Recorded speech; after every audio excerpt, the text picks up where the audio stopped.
அளவற்ற அருளாளனும் நிகரற்ற அன்புடையோனுமாகிய அல்லாஹ்வின் திருப்பெயரை கொண்டு ஆரம்பிக்கின்றேன். அன்பான சகோதர சகோதரிகளே, அஸ்ஸலாமு அலைக்கும் வரஹ்மத்துல்லாஹி வபரகாத்துஹு. ஹஜ்ரத் உமர் ஃபாரூக் ரலியல்லாஹு அன்ஹு அவர்களின் கலீஃபா அவர்கள் தங்கள் பிந்திய காலத்தில் நபிகள் நாயகம் ஸல்லல்லாஹு அலைஹி வஸல்லம் அன்னவர்களின் உறவை தொடர்பை வலுப்படுத்தி கொள்ள வேண்டும் என்று ஆவல் கொண்டு ஹஜ்ரத் அலி ரலியல்லாஹு அன்ஹு அவர்களின் திருமகளான உம்மு குல்தூம் பின்த் ஃபாத்திமா ரலியல்லாஹு அன்ஹு அவர்களை மணந்திருந்தார்கள். இன்னும் பல பெண்களோடு அவர்கள் மணவாழ்வு கொண்டிருந்தார்கள். இம்மனைவியர் மூலமாக கலீஃபா அவர்களுக்கு அநேக மக்களும் பிறந்தார்கள். அவர்களின் வரலாற்றில் புகழேற்றும் சிறந்தவர்களாக பெண்களில் நபிகள் நாயகம் ஸல்லல்லாஹு அலைஹி வஸல்லம் அன்னவர்களோடு திருவாழ்வு கொண்ட அன்னை ஹப்சா நாயகியார் மட்டுமே.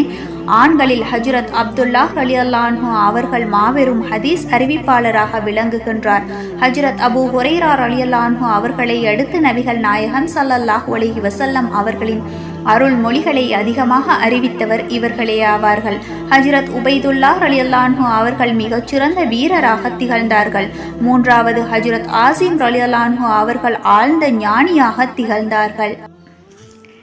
இவர்களின் சிறப்புகள்: ஹிஜ்ரத்துக்கு பின்னர் துவங்கிய ஹஜ்ரத் உமர் ரலியல்லாஹு அன்ஹு அவர்களின் மதீனா வாழ்வு 3 காலகட்டங்களாக கண்டது. அவர்களுக்குள் அமைந்திருந்த அறிவு ஆற்றல்கள் அனைத்தையும் வரலாற்றின் பொலிவுடன் நின்றிலங்கிடச் செய்யும் தலமாக மதீனாவே விளங்கியது. நபிகள் நாயகம் ஸல்லல்லாஹு அலைஹி வஸல்லம் அன்னவர்களின் மறைவோடு நிறைவு கண்ட 11 ஆண்டு கால முதலாம் கட்டத்தில் ஹஜ்ரத் உமர் ரலியல்லாஹு அன்ஹு அவர்களின் முழுவாழ்வும் நபிகள் நாயகம் ஸல்லல்லாஹு அலைஹி வஸல்லம் அன்னவர்களின் திருவாழ்வோடு பின்னி பிணைந்ததாகவே இருந்தது.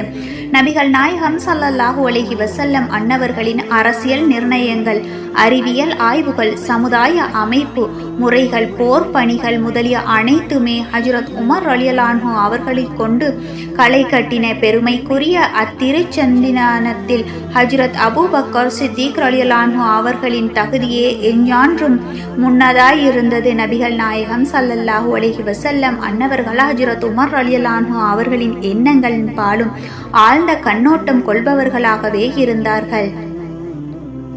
ஏனெனில் அவ்வெண்ணங்களுக்கேற்ப இறை வசனங்களே இறங்கி எத்தனையோ சந்தர்ப்பங்களை நபிகள் நாயகம் ஸல்லல்லாஹு அலைஹி வஸல்லம் அன்னவர்கள் கண்டார்கள். மதுபானங்கள் அருந்த தடை, உம்முல் முஃமினீன்கள் நடமாட்டங்களுக்கு திரை போன்ற வேத சட்டங்களும் ஹஜ்ரத் உமர் ரலியல்லாஹு அன்ஹு அவர்களின் எண்ணங்களுக்கு மேற்ப இறங்கின. இத்தகைய ஆழ்ந்த ஞானங்களை அவர்களிடமிருந்து வெளிப்பட கண்டே நபிகள் நாயகம் ஸல்லல்லாஹு அலைஹி வஸல்லம் அவர்கள் நபித்துவத்துடன் என்னுடன் முற்று பெறாதிருக்குமானால் உமர் நபியாக தகுந்தவரே என்று புகழ்ந்தார்கள். விண்ணுலகில் ஜிப்ரீல், மீகாயில் எனக்கு அமைச்சர்களாக இருப்பார்கள். இம்மண்ணுலகில் அபூபக்கரும் உமரும் என்னுடைய அமைச்சர்கள் என நபிகள் நாயகம் ஸல்லல்லாஹு அலைஹி வஸல்லம் அன்னவர்கள் அறிவித்தார்கள். நபிகள் நாயகம் ஸல்லல்லாஹு அலைஹி வஸல்லம் அன்னவர்கள் தங்களின் அவ்விரு தோழர்களையும் தங்கள் பார்க்கும் கண்களாக, கேட்கும் செவிகளாக வர்ணித்தார்கள். இஸ்லாம் ஹஜ்ரத் உமர் ரலியல்லாஹு அன்ஹு அவர்களின் உணவும் உடையுமாக இருந்தன. அவர்களின் எண்ணங்கள் எல்லாம் அதனை ஏற்று பெறச் செய்யும் ஆய்வுகளாலே மூழ்கியிருந்தன. அந்த மழலை சமுதாயம் தவள துவங்கிய போது எதிர்ப்பட்ட தடங்கல்களை தட்டி விளக்கி அதற்கு வலிமையும் பொலிவையும் ஓட்ட தேவையான தங்களின் திறமையையும் தெம்பையும் அந்த ஆரம்ப நாட்களிலிருந்தே அவர்கள் முழுமையாக அர்ப்பணித்தார்கள். ஒரு சமுதாயம் நபிகள் நாயகம் ஸல்லல்லாஹு அலைஹி வஸல்லம் அவர்கள் ஹப்சா, உமர் ரலியல்லாஹு அன்ஹு அவர்களோடு கரம் கோர்த்து நடக்கச் சென்று கொண்டிருந்தார்கள். உரையாடலினூடே ஹஜ்ரத் உமர் ரலியல்லாஹு அன்ஹு அவர்கள், பெருமானாரே, என் ஆன்மாவை தவிர்த்து மற்ற உலகப் பொருள்கள் அனைத்தை விடவும் தாங்கள் எனக்கு மேலாக தெரிகின்றீர்கள் என்றார்கள். அபல் ஹப்ஸ் என்றழைத்து நபிகள் நாயகம் ஸல்லல்லாஹு அலைஹி வஸல்லம் அன்னவர்கள் கோரினார்கள், அது போதாது, ஆன்மாவை விடவும் மேலாக என்னை நீர் நேசிக்காத வரையிலும் பூரண விசுவாசியாக மாட்டீர் என்று ஒரு கணமும் தயங்காது அந்நல்லற தோழர் தம் நாயகரின் கரம் பற்றி தம் நெஞ்சோடு அணைத்து கூறினார், பெருமானாரே, என் ஆன்மாவை விடவும் அதிகமாக தங்களை நான் நேசிப்பேன் என்று. இவர்களின் மறைவு: ஹஜ்ஜின் கடமைகளை முடித்து மதீனா திரும்பிய கலீஃபா அவர்கள் பள்ளியில் ஒரு நாள் உரையாற்றிய சமயம் ஒரு செந்நிற சேவல் என்னை 2 அல்லது 3 முறை கொத்திட கனவில் கண்டேன். என் மரணம் அண்மித்து விட்டதற்குரிய முன்னறிவிப்பு இது என்று கூறினார்கள். பள்ளியில் அவர்கள் ஆற்றிய கடைசி உரையாகவும் அது இருந்தது. கலீஃபா அவர்களின் கனவை பற்றி செவியுற்ற அஸ்மா பின்த் உமைல் ரலியல்லாஹு அவர்கள், அம்மையார் அமீருல் முஹ்மினீன் தங்களை அரபியல்லாத ஒருவன் கொள்வான் என்று அறிவித்தார்கள். அவ்வாறே நிகழ்ந்தது. துல்ஹஜ் மாதத்தில் 26ஆம் பிறை மறைந்த பொழுது புலர்ந்து கொண்டிருந்தது என்றும் போல் அன்று காலை தொழுகையை கலீஃபா உமர் ரலியல்லாஹு அவர்கள் நடத்தி கொண்டிருந்த போது அபு லூலு என்றழைக்கப்பட்ட பைரோஸ் எனும் நிகாவந்தை சேர்ந்த ஒரு மஜூசி முஸ்லிமை போல் வேடம் தரித்து தொழுகையை அணியில் நின்றான். திடீரென பாய்ந்து கலீஃபா அவர்களின் உடலில் தனது குருவாளால் குத்தினான். அடுத்தடுத்து 6 முறைகள் குத்தினான். அடி வயிற்றில் பட்ட ஆழமான தாக்குதல் கலீஃபா அவர்களை அயரச் செய்தது. சற்று பின் நகர்ந்த பின்னரே நின்ற ஹஜ்ரத் அப்துர் ரஹ்மான் இப்னு அவுஃப் ரலியல்லாஹு அவர்களின் கரம் பற்றி தொழுகை நடத்துமாறு முன்னகர்த்தி விட்டு கீழே சாய்ந்தார்கள். அணியில் தொழுது கொண்டிருந்த சஹாபாக்கள் திடுக்கிட்டு அந்த வெறியன் பைரோஸை பிடிக்க பாய்ந்தார்கள். அந்த வெறியன் பைரோஸ் தப்பிக்க தன் குருவாளை சுழற்றியபடியே ஓடினான். அந்த தாக்குதலில் 13 சஹாபாக்களின் மேல்பட்டு அதில் 6 இறந்தனர்.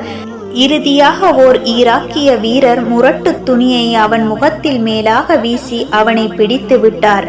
இனி தான் தப்பிக்க முடியாதென உணர்ந்த அவன் அந்த குருவாளாலே தன்னையும் குத்தி தற்கொலை புரிந்து கொண்டான். பின்னர் மயக்க நிலையில் இருந்த கலீஃபா அவர்கள் வீடு சேர்க்கப்பட்டார்கள். மரணத்தின் மடியில் 3 நாட்கள் வரை எல்லா அறப்போதனைகளையும் செய்து கொண்டிருந்த கலீஃபா அவர்கள் தொழுகைக்காக அழைப்பொலி கேட்ட போதெல்லாம் இரத்தம் வடிந்து கொண்டிருந்த நிலையிலேயே தொழுது கொண்டார்கள். தொழுகையை விட்டவனுக்கு இஸ்லாத்தில் இடமில்லை என்றார்கள் கலீஃபா. 3 நாட்களுக்கு பின் கலீஃபா அவர்களின் புனித ஆன்மா தன் உடற்கூட்டை விட்டு விடை பெற்று சென்றது. அப்பொழுது அவர்களுக்கு வயது 63. ஹிஜ்ரி 23ஆம் ஆண்டு துல்ஹஜ் மாதத்தில் கடைசி நாளோடு உலகம் அதற்கு பின் இனி கனவிலும் காண முடியாத ஒரு பொற்கால வரலாறு மூடப்பட்டு விட்டது. ஹிஜ்ரி 24ஆம் ஆண்டு பிறந்த அன்று புத்தாண்டின் பிறப்பை எண்ணி மகிழ வேண்டிய உள்ளங்களெல்லாம் சோகத்தால் சோர்ந்து நின்றன. மதீனா திருநகரமே அழுது கொண்டிருந்தது.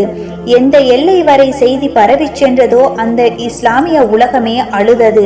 நீதி வலுவான் நெறிமுறையில் இறைவனின் நல்லாட்சியை நடத்தாட்டிய நாயகர் ஜோதி எம்பெருமானின் வழிமுறையில் விட்டு வலுவாது மக்களை நிலைப்படுத்திய காவலர், பகைத்தவரையும் பணிய வைத்து திகைத்தவரை தெளிய வைத்து பசித்தவரை புசிக்க வைத்து அழுதவரையும் சிரிக்க வைத்து அந்த சிரிப்பிலே தன் இறைவனின் பொருத்தத்தை கண்ட வித்தகர் பெருமான் உமர் ரலியல்லாஹு அவர்களின் திருவுடல் அன்று மதீனாவின் மண்ணிலே குடிபுகுந்தது. இவர்கள் ஆயிஷா நாயகியின் அறையில் அபூபக்கர் சித்திக் ரலியல்லாஹு அவர்களின் கபருக்கு பக்கத்தில் நல்லடக்கம் செய்யப்பட்டார்கள். இவர்களின் ஆட்சி காலம் 10 வருடங்களும் 6 மாதங்களும் ஆகும்.